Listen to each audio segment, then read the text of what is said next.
Hi guys, this is chapter 14, lesson 3, rotational symmetry.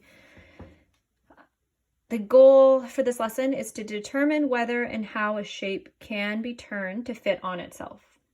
So the definition of rotational symmetry is a shape that can fit on itself exactly more than once in one complete rotation. It has rotational symmetry. So if you look at my shape here, and if it can turn on itself a number of times, it has rotational symmetry. So the important thing to know in this lesson is the order of rotational symmetry. So I'm going to explain how to figure this out. The order of rotational symmetry is the number of times a shape will fit on itself exactly during one complete rotation. So I'm going to show you an example using my square here. I'm just going to trace it, and I recommend that you do this.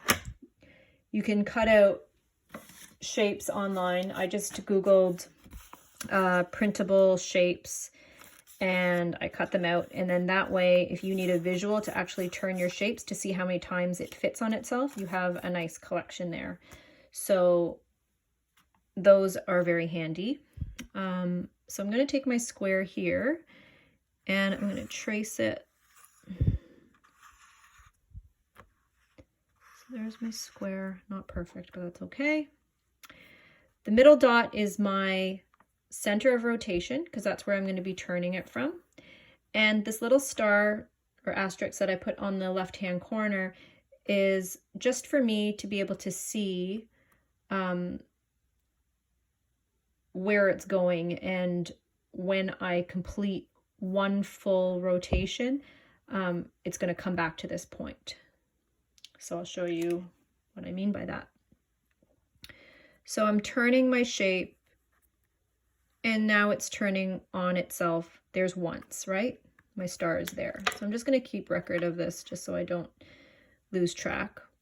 Then I turn it again, and oh, there it fits onto itself again 2 times. Then I keep turning it. Oh, there's 3. And then I'm turning it again, and now I'm back at the beginning. So that's 1 full rotation, and that's 4 times altogether. So if I were to ask you what is the order of rotational symmetry, it would be 4. And you would just do that with any other shape that I give you. So if you're using any other shape, you would have your center as your center of rotation. You would put a little mark so that you know when you're doing 1 full rotation round, and you would just count. Okay, so that's how you find the order of rotational symmetry. Try it with the other shapes, try it with the work, and see where you get with that.